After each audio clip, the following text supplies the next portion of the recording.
People know best what their needs are, and really cash, to a certain degree, is just a tool. Hey, I'm Peter Marks. Welcome to Rhythm Nation. We are a podcast, radio show, and nonprofit organization that believes that music communities can build power and make an impact. Today in the show, I have Antonio Gisbert, who is the founder of Oregon People's Rebates. Oregon People's Rebates is an initiative petition qualifying for the November 2022 election in Oregon that would rebate about $750 to every Oregonian every year. And so this would mean putting about $3,000 a year into the pockets of a family of four, which is a significant way to help families of all kinds, and especially to address poverty. It's, putting cash in people's hands is arguably like the most direct way to address poverty. And this is paid for by a tax on Wall Street corporations that make over $25 million a year. Currently, their tax rate is 1%, which is about the lowest in the country. This would make it a 3% income tax on such corporations. And that money is, again, divided evenly to every Oregonian. It's a really direct way of addressing this increasing inequality we have in income, and it's something I'm really excited about. It's been a really grassroots effort, and again, really excited to have founder Antonio here on the show to talk about the effort. Antonio, welcome. It's great to have you here. Thank you, Peter, and hello to everybody. It's a pleasure and an honor to be here with you. So before we get into the more specifics and details of Oregon People's Rebate, which there's some stuff to discuss, even though it is fairly straightforward, in my opinion, I want to hear about the story that led you to, on this journey of creating Oregon People's Rebate. Can you tell me about this journey of yours that brought you from a researcher in Spain to be a political organizer in Philomath? Like, what are the steps there? Wow. Yeah. How much time do we have? So in my two prior careers back, I was a scientist and got my PhD at Northwestern University in Chicago. Then I started a postdoc at University of California, San Diego. While I was studying, by the way, cognitive neuroscience, so human learning and memory, and I used to know a lot about what makes an expert an expert. I've forgotten most of that stuff now. But at the time that we're doing the postdoc, working conditions for postdocs were so bad that before me, a bunch of postdocs had started a union for postdocs. And just a coincidence that when I got to campus, it was right around the time of the first election for that new postdoc union. So I just thought it was fantastic. And I got involved in the union as we'd hope that everybody who works in a unionized workplace would do. And so fast forward 2 years later, and I realized that I liked doing the union stuff more than I liked doing the science stuff. And I had to ask myself what to do. So I made a decision. I switched careers, and I went from being a scientist to being a union organizer. At the time, I was with the UAW. And I did that for many years, and it was awesome. This idea of building community and building power and solidarity among workers. It was just a fantastic opportunity. Fast forward a few years later, I got a chance to move to Oregon to be a union rep with Oregon AFSCME. Completely different world, coming from San Diego and then the Bay Area, where I spent a couple of years, to the Willamette Valley. But amazing experience, and did that for a while. It's both public sector bargaining in both places, but it's higher ed is completely different from like the cities, counties, and municipal workers, and some state workers too. So that was awesome. And then fast forward to the third step, 2016 election came around. And that was obviously the election between Donald Trump and Hillary Clinton. And, let's say that was not a great night for various reasons. But one of them was because Measure 97 was defeated at the ballot here in Oregon. And just as a reminder, Measure 97 was this really big, expensive ballot initiative that proposed to increase the minimum taxes for giant corporations and use the money to fund basic services like public K-12 education, healthcare, and senior services. So that's a thing that happened. After the election, a lot of us were sort of soul searching a bit. and one of the things that my friends and I came up with was this idea that if the reason was like, why did Measure 97 fail? We thought that it sort of makes sense if these large corporations don't pay any taxes, to have them pay taxes to make society a little bit better. Just like I pay taxes that make society better, right? I don't have kids, but so my taxes, I'm sure, fund schools, and I think that's a good thing, It's fine. So from those conversations, the idea of the Oregon People's Rebate was born. And after a couple of years of that, I decided to stop doing, I stopped doing union organizing, and I devote myself now doing this independent, nonpartisan ballot initiative that is the Oregon People's Rebate. Gotcha. So what specifically did you find in your research around why Measure 97 fails that you feel like Oregon People's Rebate could address and learn from those failings? Thank you. So what you just said is super important because there's a definition of insanity, which is doing the same thing twice and expecting a different result. And so we feel very important that is not it. On the run-up to Measure 97, when we were volunteering on the weekends, talking to people about it, trying to get out the vote, myself personally, I kept on hearing from people at their doorstep certain concerns with the initiative, which was kind of surprising to me. And there's basically three main findings there. One is that everybody agrees that big corporations like Comcast, Nike, Apple don't pay their fair share in taxes. And that's, it's good that we agree on that because that is a truth, right? Their tax rate is less than 1/8 of 1%, which is bananas compared to you and I pay between 5 and 9.9%. So we all agree on that first fact. Then there were two other reasons that were sort of like negative on Measure 97. One was that many people did not trust that the state government would be able to use the $3 billion of new revenue effectively. And, that's a really politicized statement, right? It speaks about like trusting government, but it's a thing that people feel. And if we are good organizers, we need to meet people where they are. So that's the second thing that we found. And then the third thing is that some people bought into the argument from big business, which was, if you increase our taxes, we're going to leave the state or we're going to raise prices. Now, we know we have tons of data to suggest that both of those things are not true. For example, corporations pay a lot fewer taxes in Oregon than they do in other states like Nevada. And you don't think of Nevada as being a state where there are no corporations. Also, things are not cheaper in Oregon, right? And so people are not coming to Oregon to buy stuff here based on the price of things. So there's really no reason why paying more taxes is going to for corporations to pay more taxes, they're going to have to increase prices. There's really no reason why, and like the data suggests that they do not. But again, that's where people are, and it's important that we listen to folks as we try to organize. And so the innovation with the Oregon People's Rebate is kind of really simple.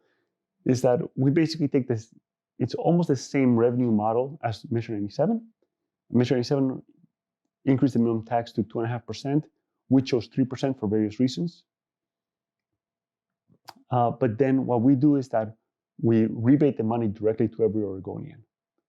And with that, we feel that we bypass the two counter arguments to Mission 87, which is, the state is not going to have to manage these $3 billion. So if you have concern about that, you should rest assured it's going to be your money to spend as you wish or as you choose. And then secondly, even if corporations raise prices, which we don't think they will, and even if corporations starting to leave, which we don't think they will, because where the corporations go where people have money. It's sort of like the opposite of a food desert, right? If everybody in Oregon has more money, more corporations are going to come here. They're not going to leave.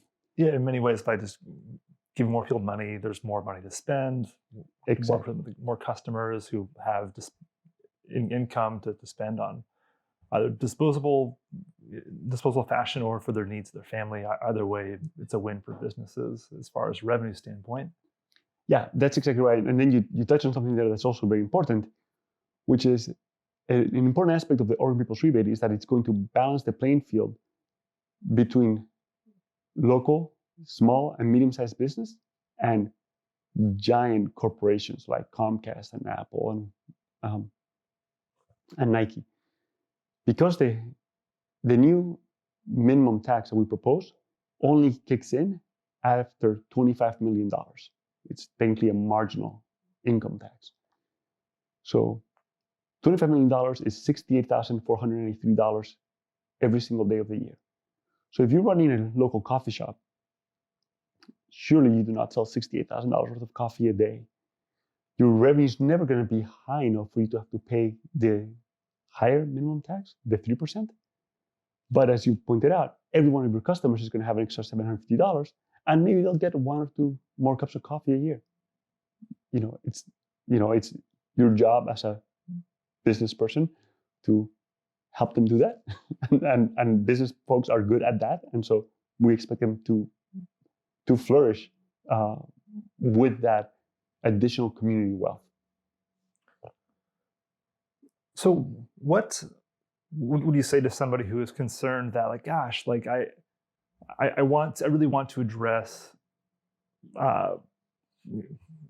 struggling families who are having a hard time making ends meet, and maybe they're worried that like this money is going to go either to people who don't need it or to people who are going to spend it on things that are not constructive for themselves or their family. Like what do we know that what do we know about giving people direct payments that can alleviate those kinds of concerns? Thank you. So our whole campaign and our whole ethos is centered around people, and so we trust people deeply. We trust people to help get the Oregon People's Rebate on the ballot. We trust people to then sign. I'm sorry, that's signed through signatures. We also trust people to vote for the Oregon People's Rebate. And it'd be weird if we then also stop trusting people there and we didn't trust them to spend the money how it's best for them, right? I mean, there's an internal consistency in the approach that we are using, right? We are people-centered. In practice, it is known that giving people direct cash is the most, the easiest, most effective way to help people. This is both true in the US, and also this literature goes back decades. Particularly was started, or the way I first learned about it was through microfinance approaches in Global South, where if you give people, and specifically if you give women money, their kids do better, and it's an elevator out of poverty. And it's amazing that with something like $750 per person per year, this is an estimate, it's amazing that with that little, well, it's not really that little money, but with that amount of money, we estimate that overall poverty in Oregon will decrease by about 15%, and child poverty in Oregon will decrease by about 26%. That's amazing. That normally to get that kind of effect size in a population as big as Oregon, you need like a massive federal like bill, right? And it's amazing that we have the capacity in Oregon to do that ourselves through the ballot initiative process. So that's really exciting, right? We don't have to, wait for anybody in DC to help us. We can just help ourselves. So that's a pretty fantastic number of reducing poverty by 15%. That's really, really encouraging to know that we have the potential to do that. I'm curious, as a former researcher, can you kind of dial it down, like how you kind of came to that number, like where that comes from? Oh, yeah, thank you. So the 15% is not my number. It's a number from the UBI Research Center. Okay. And And I have spoken with their lead person there, Max Ganis, and he's great. And that's their estimate. We feel that it's a good estimate, and also as a former scientist, to know the limits of your own knowledge, and there are people who know a lot more about that kind of modeling than I do, and it's perfectly fine to have Max and them help us out. Cool. So you mentioned this number came from the UBI Research Center. UBI, for non-political junkies, is Universal Basic Income. It's a policy that was in many ways broadly popularized by the Andrew Yang campaign.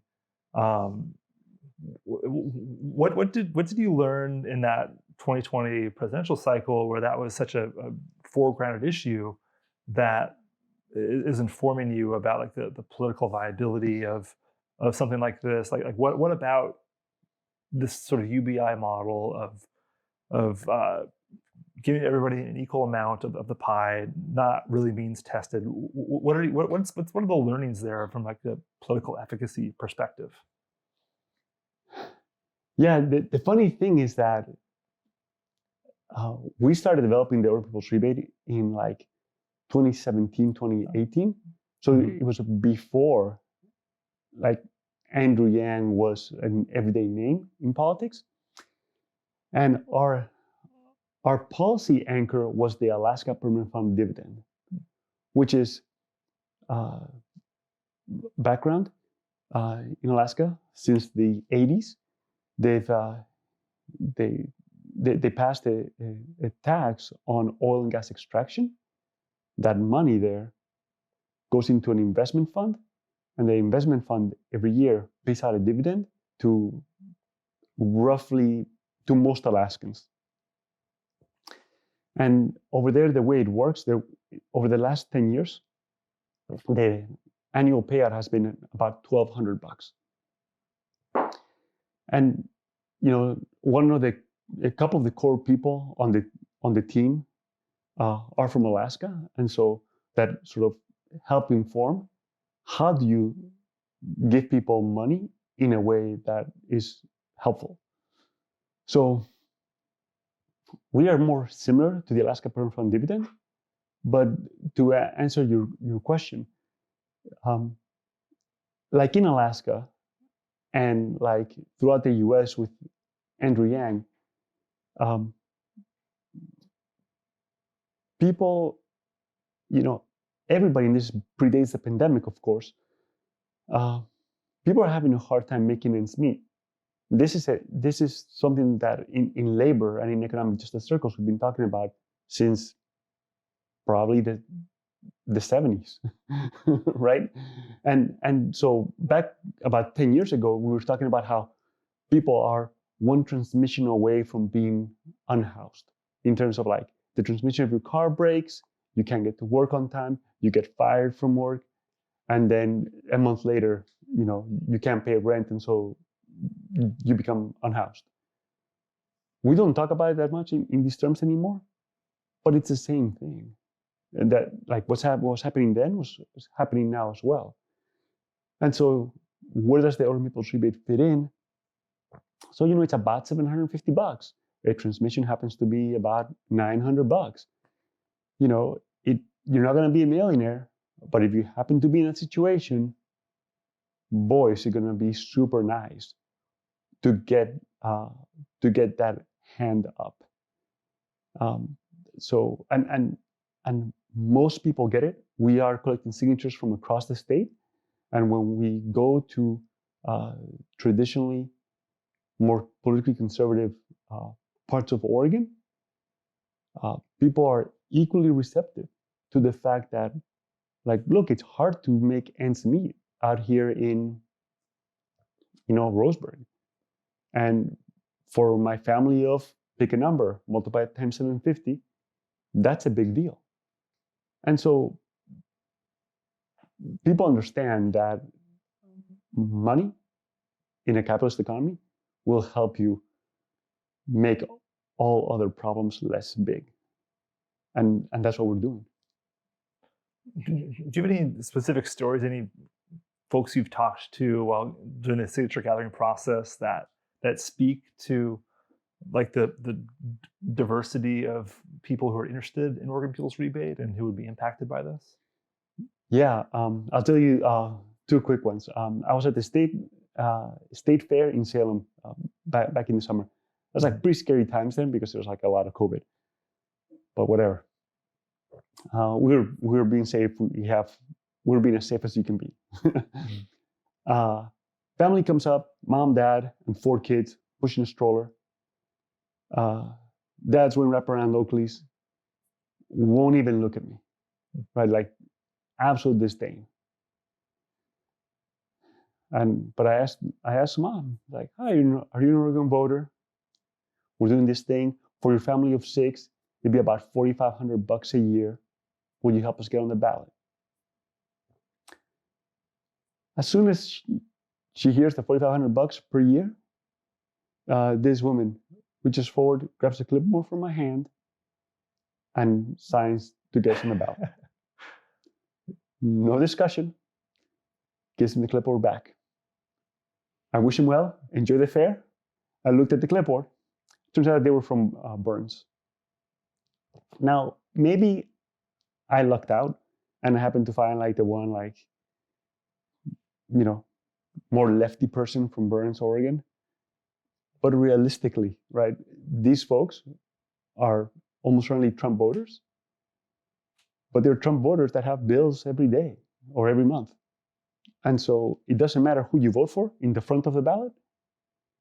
When you turn the ballot around, we feel very strongly that you're going to ask yourself if this bit of money, is it going to be more helpful or more hurtful for my family? And most folks, right? We are the 99%. 99% of folks will probably agree that this money is going to be more helpful to their lives. And that is why folks tend to support the Oregon People's Rebate. In a more, the second story, a while back, I was doing an interview with a newspaper person from a right-wing paper. They're kind of being a little bit combative about what we're trying to do, trying to poke holes at it. and we were sort of like butting heads. But eventually, I flipped it around on the interviewer and I asked them, so let me ask about you. Like, what would you do if you had $750? Person waited for a minute and then went on to talk at length about how he would get his teeth fixed. We were on the phone. I do not know exactly what the situation is, but apparently this person has a whole bunch of dental work scheduled that they do piecemeal every year for expenses. But if he had $750, he could just get it all fixed at once, and it'd be a lot better for him. So we have those kinds of conversations all the time when we are out there, and they're really amazing connection making with our neighbors in our community, right? Because everybody has an issue where $750, boy, that would really help. And that's what we're trying to do. To finish that story, the article never got published. Maybe because I said to the reporter, write what you just said. Well, you mentioned that Oregon Appeals Rebate borrows heavily from the dividend payment system in Alaska that from the 1980s. I'm a child of the 1980s. And I actually remember going to college with someone from Alaska who said that like the reason why they were able to go to college was because their parents just stuffed that rebate in a savings account their entire life. And it added up over the course of 18 years. To me, that feels like an example of like, hey, like whether you're on the poverty line or you're just trying to send your kids to college, like you can find a constructive way to spend this money, especially if you know that it's continuous, right. And you're not just like, well, like, okay, so this is like a flash in the pan. What do I do with this? Like a one-time purchase, I guess. But if it's a continuous thing, like you can kind of plan and forecast expenses for a bit. And one of the things that draws me to the Oregon Appeals Rebate is just how simple it is to explain that, you know, this is being paid for by a tax on corporations that brings up this, frankly, just brings up the pace with other states like close by us. It's not a crazy tax rate. And we just split it equally as Oregonians. Like that's the rebate. And you say about $750, as I understand it, because it's supposed to raise about $3 billion. Yeah. We have about 4 million people in the state. 3 billion divided by 4 million is $750. And maybe some years will be higher, some years lower, but around that amount. Yeah.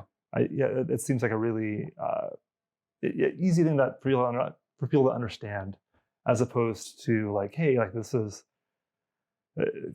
some like more complicated tax structure or way of spending money. That's like, well, in theory, like you will get this benefit. I feel like it's really easy for folks to understand this. Have you found that to be the case? Do folks understand this pretty easily? Are there any questions, any frequently asked questions that come up when you're talking to people about Oregon Appeals Rebate? Yeah, I mean, sure, there are questions always, but you're right in that the immediacy of, wait a second, so you're going to tax Comcast a little bit more, and then you're going to give me an equal share with everybody else? Yes. That period, like there's really not a lot of more, right? People get that. A funny question that we always say that it's every Oregonian, and that includes minors, dependents, and really everybody in the state. If you're a human being, the only requirement is that you have to have spent at least 200 days in the state the prior calendar year. So it's great for families, right? Because as you said before, a family of 4 will get about $3,000. And people will often question whether their kids count as people. And it's like, no, your kids are people. Like they count, and they count the same amount, right? Although this may be a question I have. I assume that the checks are made out to the parents. Is that accurate? Or parents or guardians? Yeah, exactly. Yeah. Okay. Yeah. So if you're a kid, like you have things to gain. Although it's not like a windfall of allowance money necessarily for you as a kid. But yeah, that's reasonable. The kids should organize themselves and bargain that with the parents. Well, yeah, if that's like a part of the sales pitch, to get kids involved, that seems reasonable. Yeah.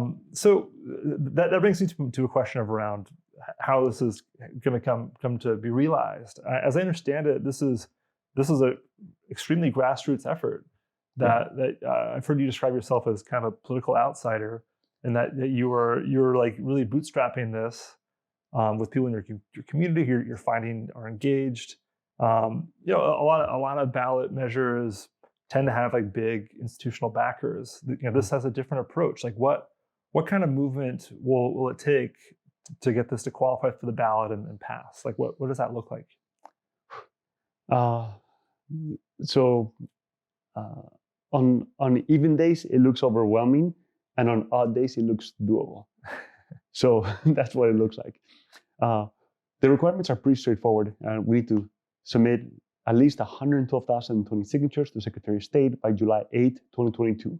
We have plenty of time. We're already collecting signatures. You are right that normally ballot initiatives are done through like large, like institutional sort of orgs, and we are not that. When we started this campaign in coffee shops all around Eugene and Springfield, one of the things that we decided to do is to not build an org to carry the campaign. Oh, hello. We just wanted to have the campaign be its own thing, and that's important for other reasons. Oh, hi Javier. So Javier doesn't count. I'm sorry for the rebate. Pets are not included. Pets are not people. Yeah. I'm sorry. Yeah, it's fair. We thought about it, but then there was going to be some smart guy who was going to get a fish tank full of goldfish, and was going to be like, "Hey, I need like 100 rebates." 100 rebates. Yeah. So yes. So the good thing about the ballot initiative is that it is just 4 pages of legislation. So, and as we were talking about before, it's pretty straightforward. Everybody gets it, and everybody gets it really quickly. Most people love it. Some people hate it, and that's okay. But yeah, so we just need people to submit their signature to help us get on the ballot. We need people to help collect signatures of others, and we need people, if they can afford it, to chip in and donate so we can pay for signature gathering. We basically need 2 things. So you said this before. We need signatures and we need money. On our webpage, opr2022.org, it should be very clear how to get to those goals. There's a big reddish button that says request a signature sheet, and then there's a big blue button that says donate. And I encourage folks, if they think that the Oregon People's Rebate is a good idea, if they think it would help them and their family or their friends or their community, to please go to opr22.org and get involved.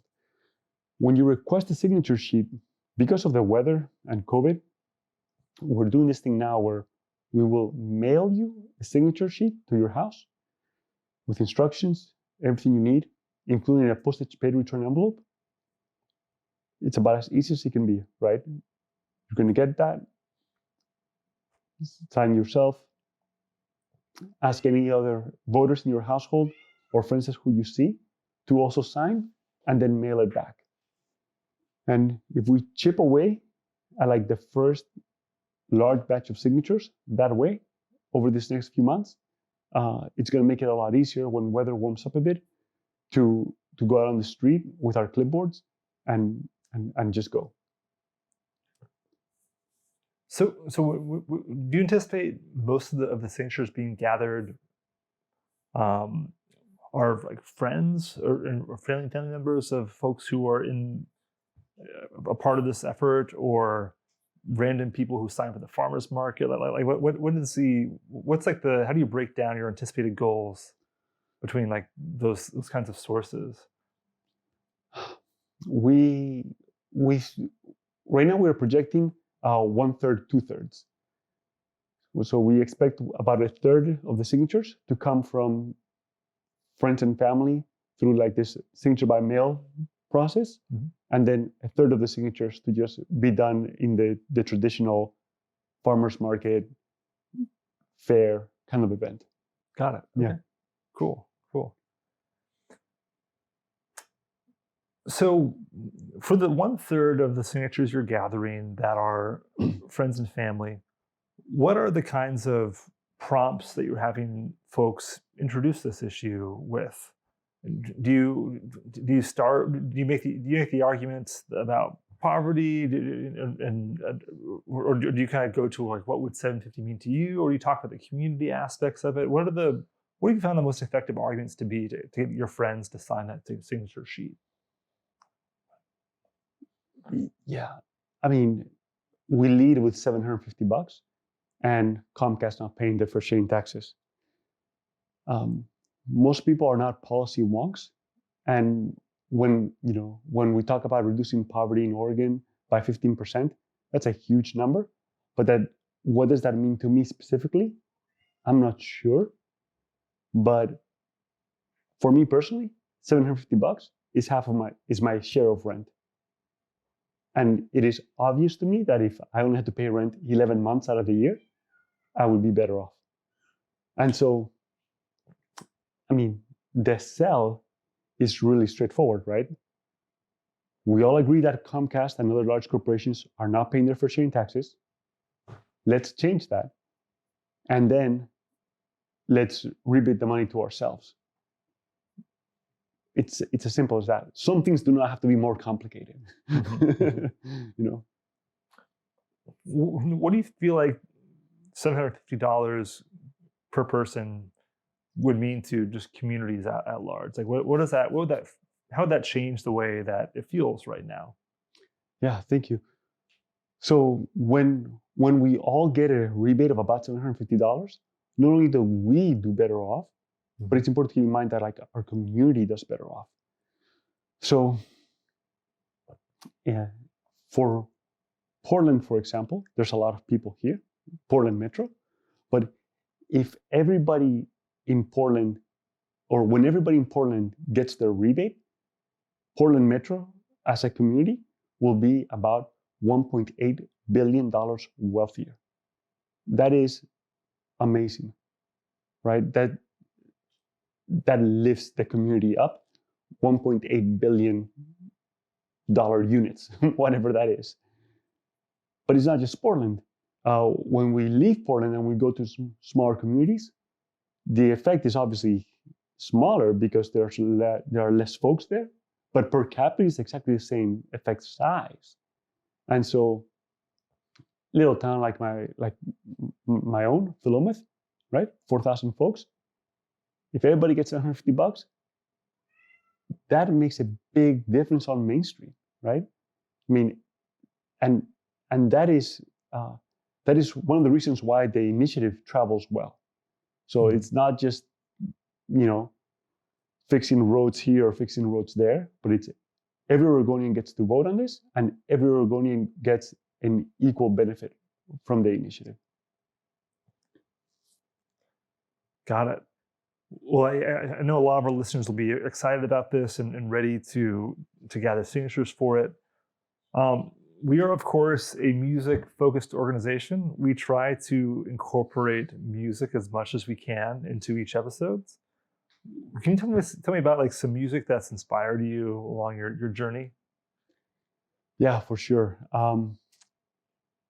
So I used to have a car in the early days of, it was a Ford Focus. It was in the early days that you could like press the button and it would recognize your voice. I don't actually think it was like Siri. It was like its own thing. But with my accent, it was awful at guessing what I was saying, which is fine. But I managed to hack it so that whenever I said play music, it would only play Bruce Springsteen.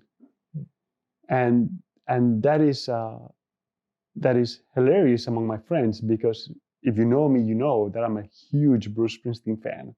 And it was just nice to have all music equal Bruce Springsteen. And so that's sort of my thing. Ever since in around 2008 is when I rediscovered Bruce Springsteen actually, and since then it's been pretty much the only thing I listen to. And maybe that sounds weird. I apologize.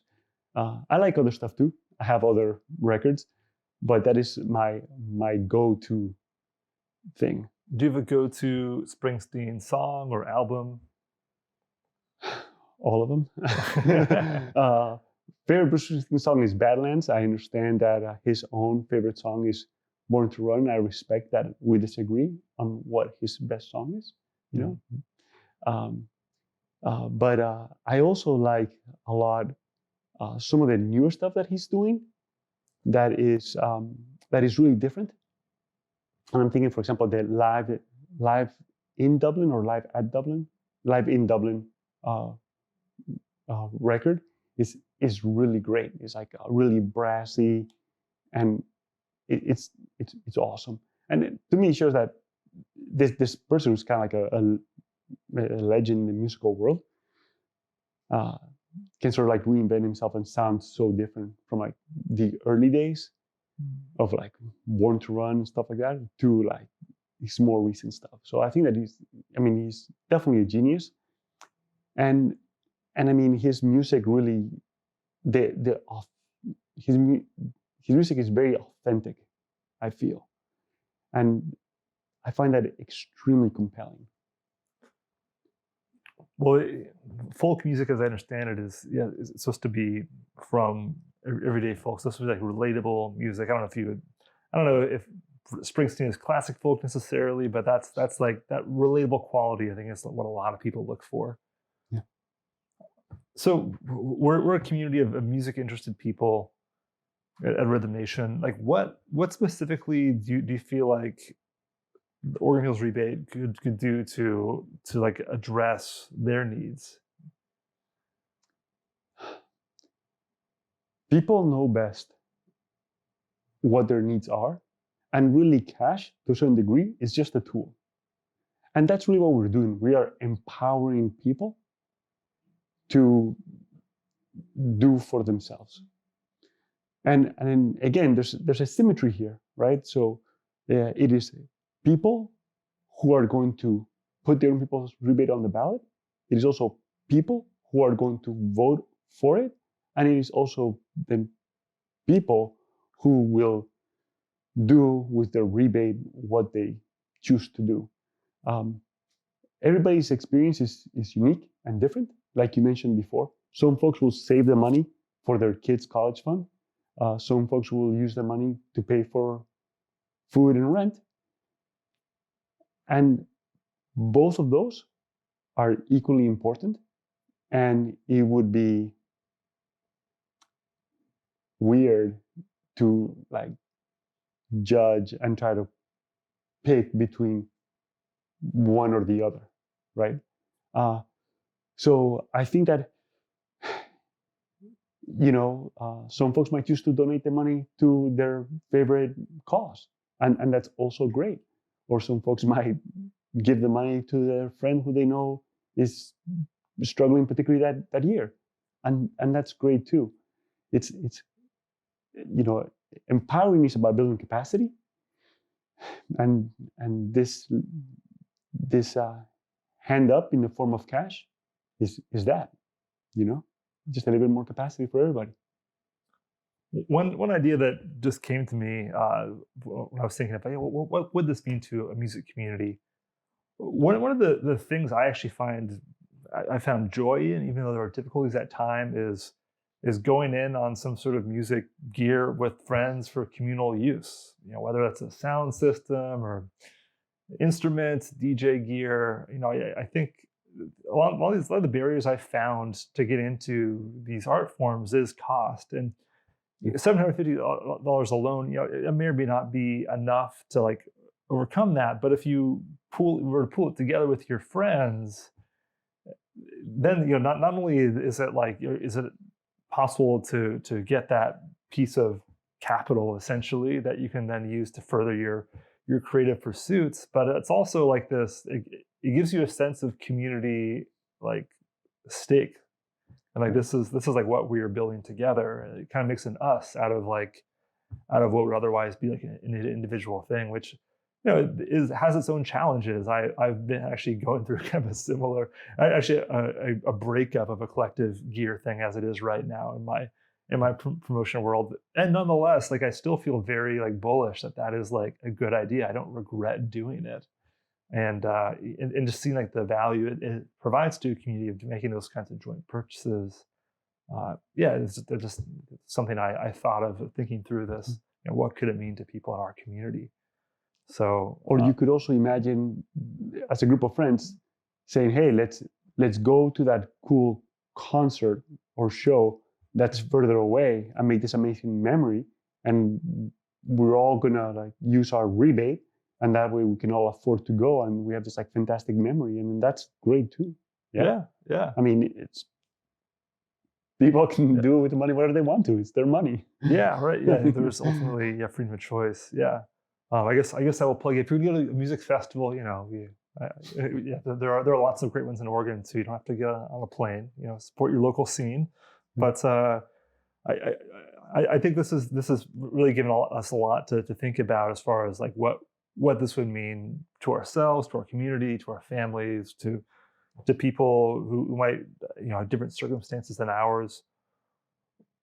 Bring us home again. Like if people want to see this happen, if they want to see $750 in their pocket per year, per person in their family, bring it home, what do they do? Easy. Get involved. There's no cavalry coming to save us. If we don't do it, it's not going to get done. So the hub is opr2022.org. There you can get involved with the campaign, circulator, or if you have other skills, we'll welcome them. Probably the easiest thing to do is to request a signature sheet for yourself and other people you regularly see. You can do that by just entering your address. We'll mail it to you, fill it out, mail it back in the postage paid enclosed envelope. It should be super easy. Third, if you have the capacity to donate and contribute to help make this happen, please, there's also a donate button on the site. We have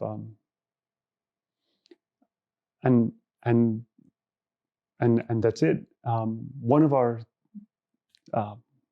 guiding principles, for lack of a better word, is that anybody who's involved in the campaign in any capacity is a spokesperson. And we mean that.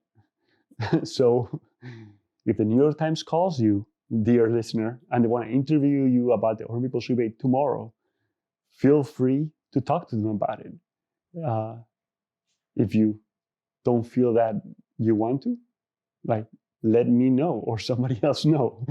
But please spread the word, because again, this is us doing for ourselves, right? This is just us investing in ourselves. So that's it. Well, thank you for your time that you're spending on this project, Antonio, and thank you for the time you spent talking to us today. It's been a pleasure having you on the show. Thank you, Peter. Thank you so much.